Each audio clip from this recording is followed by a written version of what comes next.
गृह मंत्री अमित शाह ने अहमदाबाद में तिरंगा यात्रा को दिखाई हरी झंडी। कहा, प्रधानमंत्री ने पूरे देश में देशभक्ति की भावना पैदा की। गृह मंत्री गांधीनगर के मानसा में विभिन्न विकास कार्यों का कर रहे हैं शिलान्यास और लोकार्पण।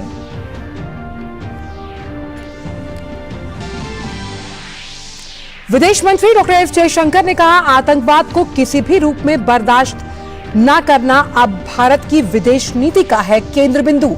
कहा, भारत अब आतंकवाद को देता है मुंहतोड़ जवाब।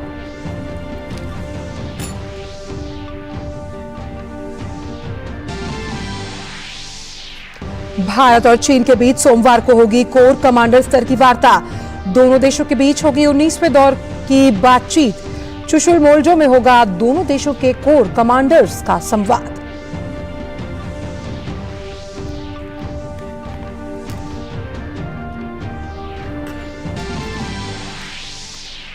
भाजपा अध्यक्ष जेपी नड्डा के पश्चिम बंगाल दौरे का दूसरा दिन। कोलकाता में पार्टी के मोर्चा संयुक्त सम्मेलन में होंगे शामिल।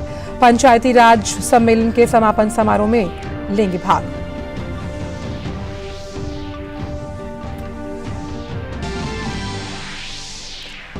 आजादी का अमृत महोत्सव के तहत देश में आज से शुरू हुआ हर घर तिरंगा अभियान। 15 अगस्त तक चलने वाले इस अभियान के अंतर्गत देश भर में 2000 से अधिक कार्यक्रम किए जाएंगे आयोजित।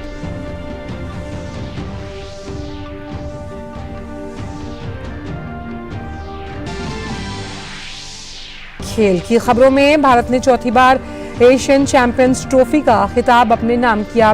रोमांचक फाइनल में मलेशिया को 4-3 से हराया। प्रधानमंत्री ने भारतीय हॉकी टीम को दी बधाई।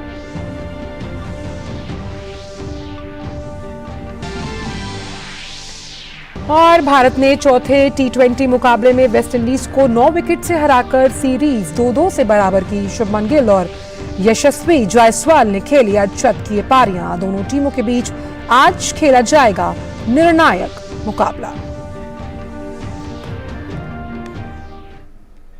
नमस्कार, आप देख रहे हैं डीडी न्यूज। मैं हूं आंचल गुलाटी गुंबर। आइए अब जानते हैं इन सभी खबरों को विस्तार के साथ। केंद्रीय गृह मंत्री अमित शाह गुजरात के दौरे पर हैं। गृह मंत्री ने आज अहमदाबाद में तिरंगा यात्रा को हरी झंडी दिखाई। इस अवसर पर उन्होंने कहा कि प्रधानमंत्री ने पूरे देश में देशभक्ति की भावना पैदा की है।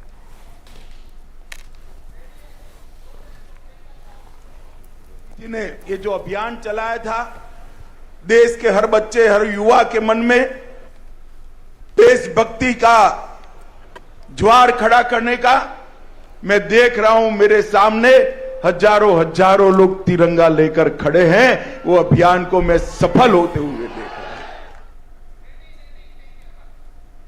केंद्रीय मंत्री अमित शाह ने आज अहमदाबाद के 16 में स्थित साइंस सिटी में क्रेडाई GAIHED द्वारा आयोजित सामूहिक वृक्षारोपण कार्यक्रम में भाग लिया। इस मौके पर उन्होंने वृक्ष में खाद, मिट्टी और पानी डालकर लोगों को वृक्ष लगाने के लिए प्रेरित किया।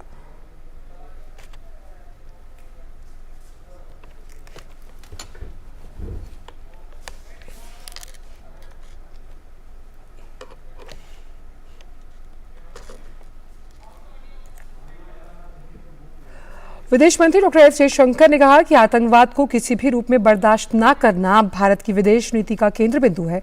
आकाशवाणी समाचार से विशेष साक्षात्कार में उन्होंने कहा कि अब जब आप आतंकवाद की बात करते हैं तो इसको कैसे काउंटर करना है, इसको कैसे डेलिटिमाइज करना है, ये आज हमारे विदेश नीति के लिए एक टेंडर डीटो है। दुनिया की सोच तभी बदलेगी जब वो देखते हैं कि जो शिकार है आतंकवाद के, उनका रिस्पॉन्स क्या होगा। विदेश मंत्री ने कहा कि दुनिया ने 26/11 के बाद एक दृश्य देखा और बालाकोट में दूसरा दृश्य, तो दुनिया भी देखती है कि हमारे यहाँ एक दृश्यता के साथ हम जवाब देते हैं। डॉक्टर जयशंकर ने कहा कि आतंकवाद को लेकर अब भारत की जो नीति है वो जीरो टॉलरेंस की है।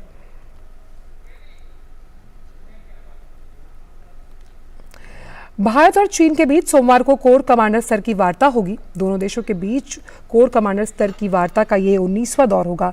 ये बातचीत चुशुल मोल्जो में होगी।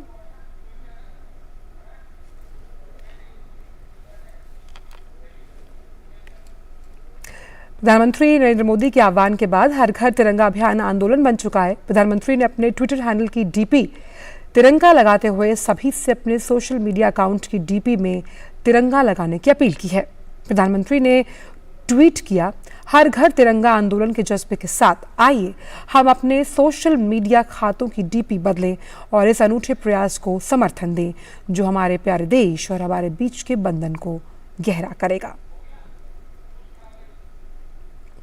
उत्तर प्रदेश के मुख्यमंत्री योगी आदित्यनाथ ने गोरखपुर मंदिर परिसर में अपने आवास पर हर घर तिरंगा अभियान के तहत राष्ट्रीय ध्वज फहराया।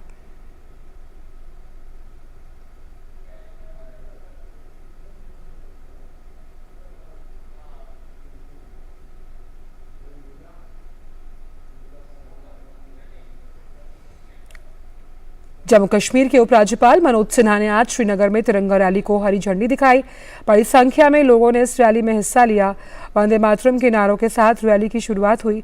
इस अवसर पर लोगों का उत्साह देखते ही बन रहा था।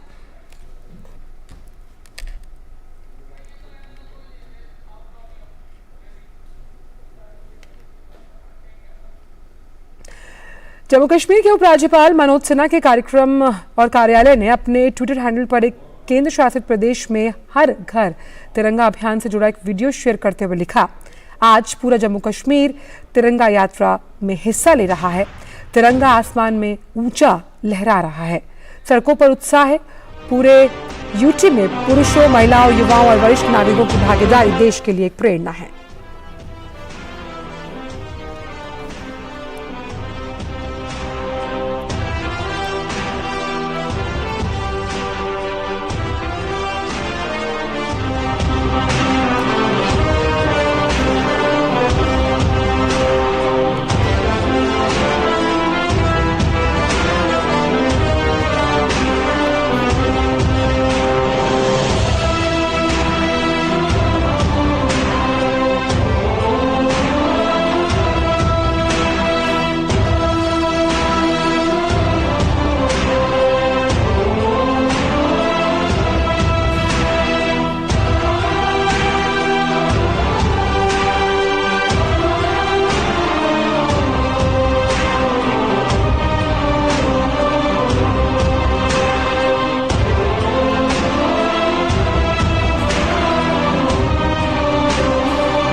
केंद्रीय मंत्री मीनाक्षी लेखी ने आज राजधानी नई दिल्ली में आयोजित हर घर तिरंगा दौड़ को हरी झंडी दिखाई। चाणक्यपुरी के विनय मार्ग पर PSOI club gate Nehru park में आयोजित हर घर तिरंगा MP रन में बड़ी संख्या में लोगों ने भाग लिया। इस अवसर पर लोगों का उत्साह देखते ही बनता था।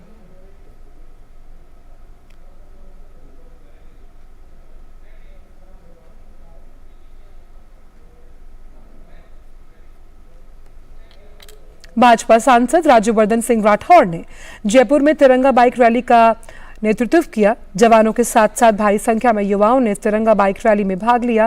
रैली में भाग लेने वाले बाइक सवारों के हाथों में तिरंगा था और वो देशभक्ति के नारे लगा रहे थे। इस मौके पर राज्यवर्धन सिंह राठौड़ ने कहा कि प्रधानमंत्री की अगुवाई में देश आगे बढ़ रहा है, मजबूत हो रहा है और भारत को विकसित राष्ट्र बनाने के लिए हर नागरिक को अपना प्रयास करना चाहिए। डेवलप्ड नेशन जब भारत होगा तो वो डेवलपमेंट का जो फायदा है वो हर नागरिक तक पहुंचेगा और उस संकल्प के लिए हर नागरिक को अपना प्रयास करना है।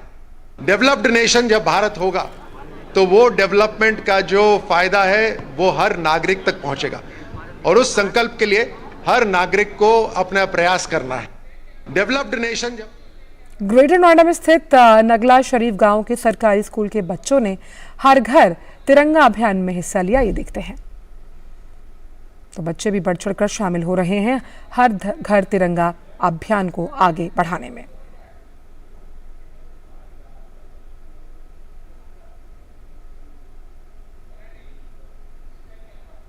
खबर मध्य प्रदेश के छतरपुर से, जहां लोगों को हर घर तिरंगा अभियान से जोड़ने के लिए छात्रों ने तिरंगा रैली निकाली।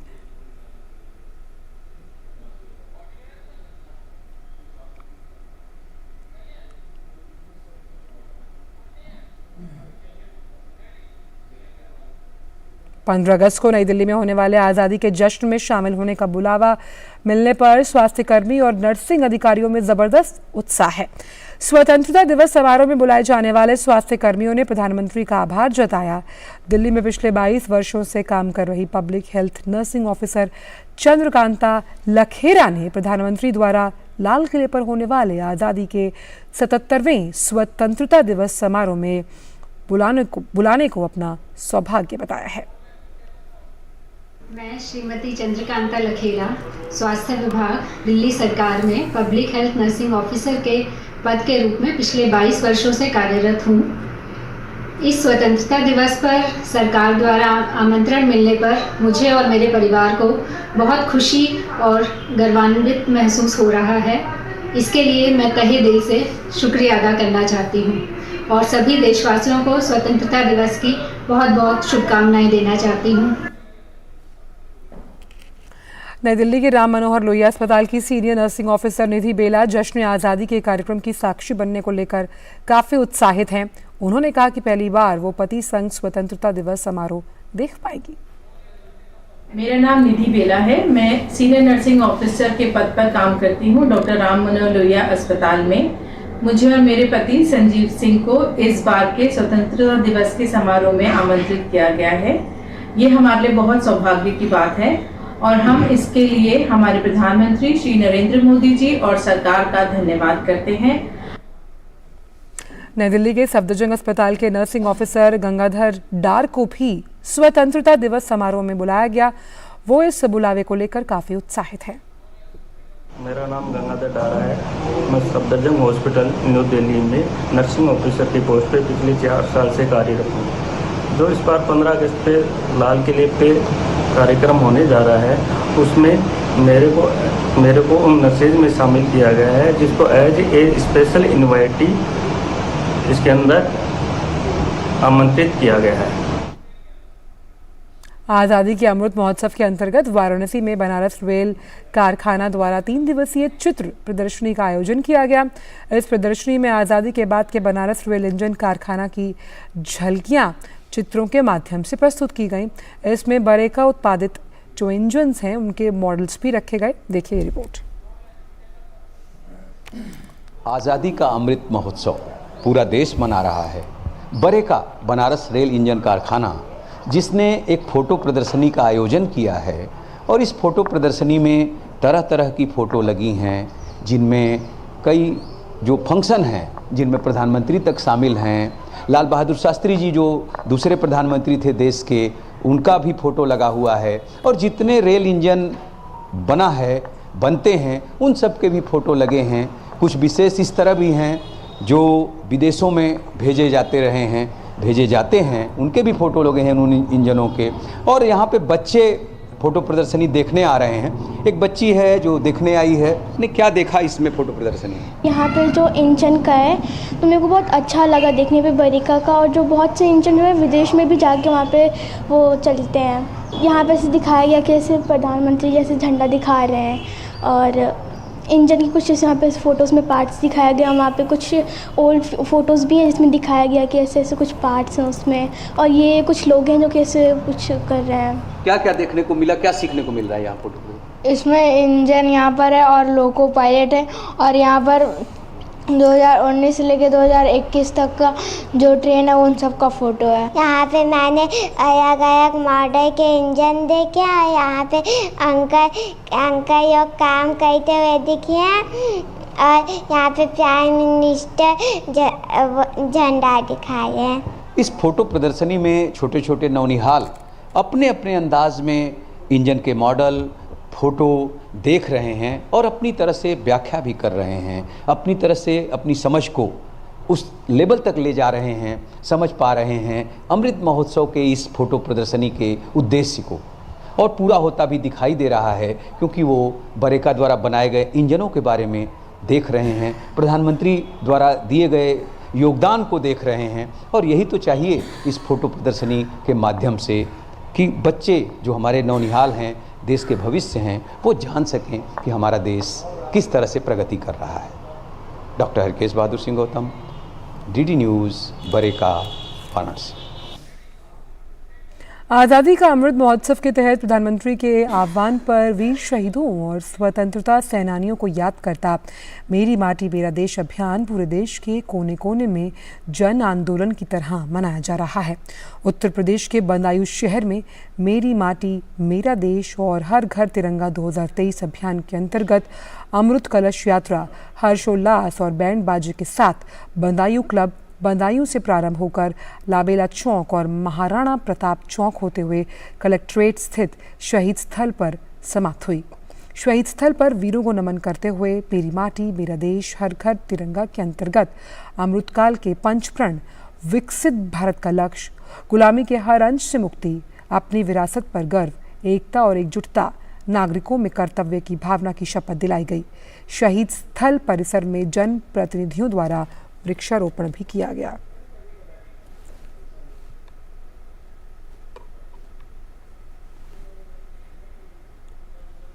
देश भर में 14 अगस्त को विभाजन विभीषिका स्मृति दिवस मनाया जाएगा। इस अवसर पर ओडिशा की राजधानी भुवनेश्वर में एक कार्यक्रम का आयोजन हो रहा है, जिसमें केंद्रीय शिक्षा मंत्री धर्मेंद्र प्रधान शामिल होंगे। भारत के विभाजन की कहानी 1947 के विषय पर आयोजित इस कार्यक्रम का शुभारंभ ओडिशा के राज्यपाल गणेशी लाल करेंगे। इस कार्यक्रम का आयोजन भारतीय ऐतिहासिक अनुसंधान परिषद शिक्षा मंत्रालय के सहयोग से कर रहा है। इस अवसर पर भारत के विभाजन की कहानी की थीम पर 14 से 18 अगस्त तक एक प्रदर्शनी का भी आयोजन किया जाएगा। 15 अगस्त को स्वतंत्रता दिवस समारोह में भाग लेने के लिए सभी लाइनों पर दिल्ली मेट्रो की सेवाएं सभी टर्मिनल स्टेशन से सुबह 5 बजे शुरू होंगी। सुबह 6 बजे तक सभी लाइनों पर 30 मिनट के अंतराल पर ट्रेनें चलेंगी। वहीं सुबह 6 बजे के बाद ट्रेनें सामान्य समय सारणी के अनुसार चलेंगी। उधर दिल्ली मेट्रो रेल कॉरपोरेशन ने ट्वीट कर जानकारी दी कि सुरक्षा कारणों की वजह से 14 अगस्त सुबह 6 बजे से 15 अगस्त दोपहर 2 बजे तक मेट्रो स्टेशन पर पार्किंग सुविधाएं बंद रहेंगी। दोपहर 2 बजे के बाद पार्किंग की सुविधा बहाल होगी। और स्वतंत्रता दिवस से पहले जम्मू कश्मीर में सुरक्षा व्यवस्था बढ़ा दी गई। जम्मू कश्मीर के पुलिस महानिरीक्षक अजय कुमार यादव ने बताया कि प्रशासन ने सुरक्षा के पुख्ता इंतजाम किए, सभी तैयारियां पूरी हो चुकी हैं। फोर्स मैदान पर सतर्क है और प्रशासन किसी भी स्थिति से निपटने के लिए तैयार।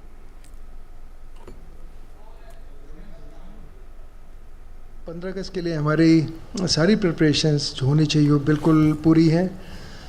डिप्लॉयमेंट, रिहर्सल और जो हमारी तैयारी होनी चाहिए उस सब में बिल्कुल चाक चौबंद तैयारी है, बिल्कुल बंदोबस्त पूरे किए गए। जैसे हमारे को जो हमारा डिप्लॉयमेंट प्लान रहता है, नाके चेकिंग, रैंडम चेकिंग, फ्लैश नाकास, वो सारे के सारे बिल्कुल इस टाइम लगाए जा रहे हैं। ऑफिसर्स फील्ड के ऊपर हैं जो कि रात के टाइम पे, शाम के टाइम में खुद गश्त करते हैं, जिससे कि अमन चैन को कायम रखा जा सके। भाजपा के राष्ट्रीय अध्यक्ष जेपी नड्डा पश्चिम बंगाल के दौरे पर हैं। जेपी नड्डा ने आज अपने दिन की शुरुआत दक्षिणेश्वर काली मंदिर में पूजा अर्चना के साथ की है।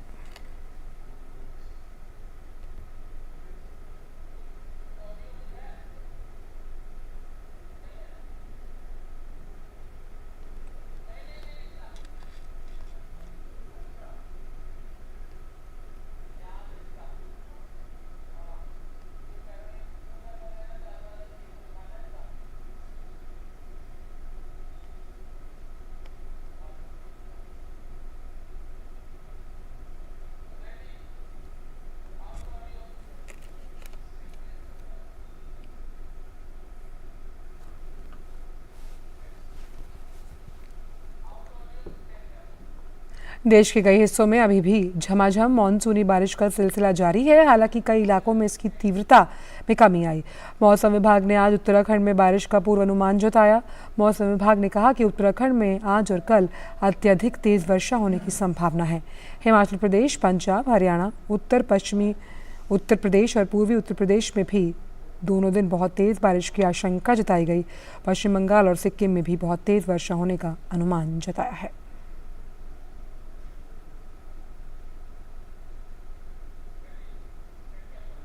इस बीच चंडीगढ़ शिमला राष्ट्रीय राजमार्ग पर चक्की मोड़ के समीप भूस्खलन से मार्ग पूरी तरह अवरुद्ध हो गया। भूस्खलन के कारण राजमार्ग के दोनों तरफ कई वाहनों के फंसे होने की खबर है। इस बीच लोगों से भूस्खलन स्थल से दूर रहने का आग्रह किया गया।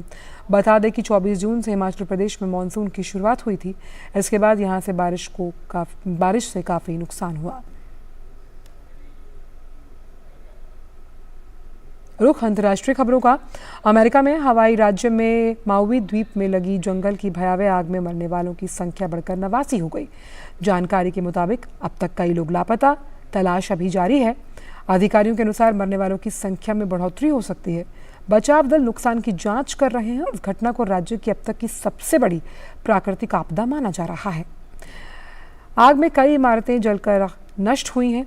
अधिकारी इस बात की जांच कर रहे हैं कि चेतावनी के बावजूद आग इतनी कैसे फैल गई। क्रीमिया को मुख्य भूमि से जोड़ने वाले पुल को निशाना बनाकर यूक्रेन ने कई मिसाइलें दागी हैं। रूस के अनुसार यूक्रेन ने क्रीमिया पुल पर सतह से हवा में मार करने वाली S-200 गाइडेड मिसाइल प्रणाली से हमला कर प्रयास किया।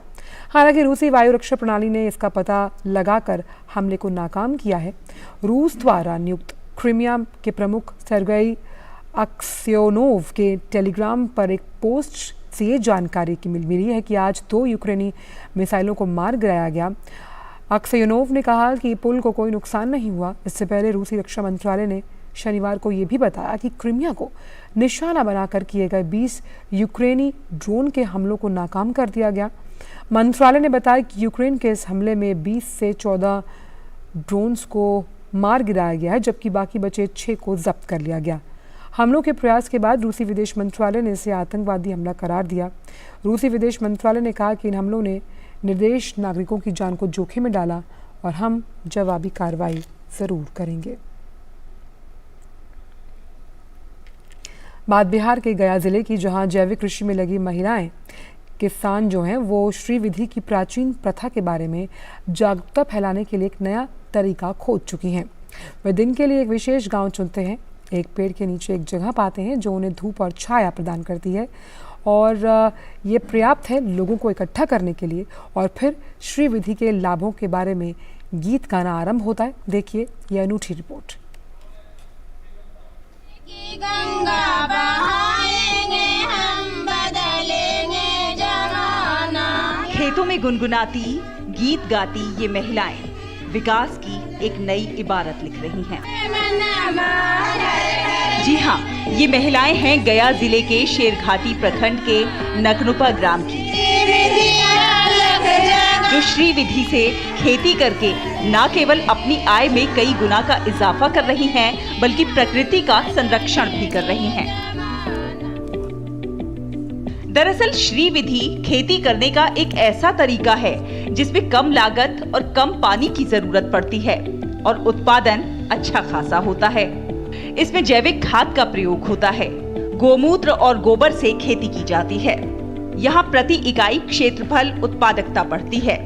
जहाँ पर वाटर होल्डिंग कैपेसिटी बढ़ती है, फाइल प्रोडिंग और सोर्शियन होने से मिट्टी की कैपेसिटी बढ़ जाती है, जिससे उपजाऊ क्षमता बढ़ती जाती है।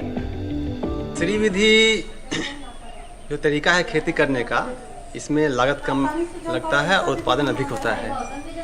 कम पानी में भी किसान कर पाते हैं और इसमें कोई भी रसायन का व्यवहार नहीं किया जाता है। और जब प्रथम बार भी कहीं पर इसका जब परीक्षण हुआ तो प्रथम बार भी उपज बढ़ती है किसानों की और किसान इससे अधिक उपज पाते हैं प्रति इकाई क्षेत्रफल। बिहार में महिला किसानों के इस श्रीविधि समूह की सदस्य अनीता देवी कहती हैं कि मुझे इन गीतों को गाना शुरू किए 6 या 7 साल हो गए हैं। शुरुआत में मैंने गीत गाने और गीत लिखने का प्रशिक्षण लिया और अब मैं औरों को भी प्रशिक्षित कर रही हूँ। जमा होते हैं तो वहाँ हम लोग गीत गाते हैं, तो गीत के माध्यम से थोड़ा सा भीड़ भी अच्छा लगता है और गीत के माध्यम से ज़्यादातर समझते हैं और करते भी हैं। कुछ लोकप्रिय धुनों पर तो कुछ पारंपरिक लोकगीत। जरा गौर से सुनिए। ये सभी गीत क्षेत्र में पानी और श्रम बचाने वाले गुणों के बारे में संदेशों से भरे हुए हैं। ये जहां आसपास के खेतों में काम करने वाली महिला किसानों के लिए सुलभ वातावरण प्रदान करते हैं, तो वहीं उन्हें सकारात्मक ऊर्जा भी देते हैं। गांव की महिलाएं गायन में शामिल होती हैं और जब तक गीत समाप्त हो जाते हैं, वो फसलों और लोगों के स्वास्थ्य पर रसायनों के दुष्प्रभावों से अच्छी तरह वाकिफ हो जाती हैं। हम जब गांव में जाते हैं, किसान दीदी से बात करते हैं, बात करने के बाद उनको प्रशिक्षण करते हैं, ट्रेनिंग करते हैं और उनसे उनको करने से हम जो बताते हैं श्री विधि से करना है, जैविक खेती करना है, प्राकृतिक खेती करना है, इससे उनको बहुत तरह का लाभ होता है। जैसे कि उनको पानी का बचत होता है, बीज का बचत होता है, मेहनत कम लगता है, उत्पादन जाता है और जो फूड सिक्योरिटी, खाद्य सुरक्षा है, उनका बढ़ जाता है।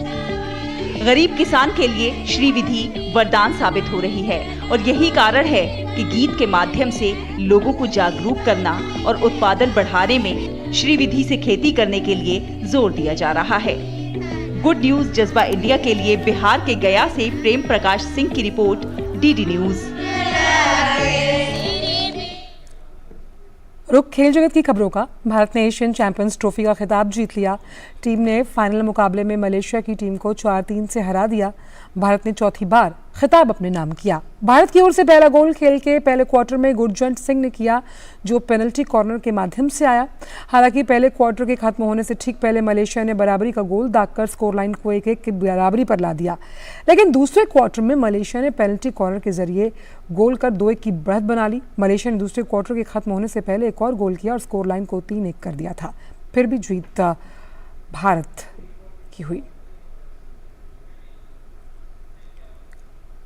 प्रधानमंत्री ने भारतीय टीम को जीत के लिए बधाई दी। प्रधानमंत्री ने अपने एक संदेश में कहा, एशियाई चैंपियनशिप में शानदार जीत पर हमारी पुरुष हॉकी टीम को बधाई। ये भारत की चौथी जीत, जो हमारे खिलाड़ियों के अथक समर्पण, कठोर प्रशिक्षण और दृढ़ संकल्प को दर्शाती है।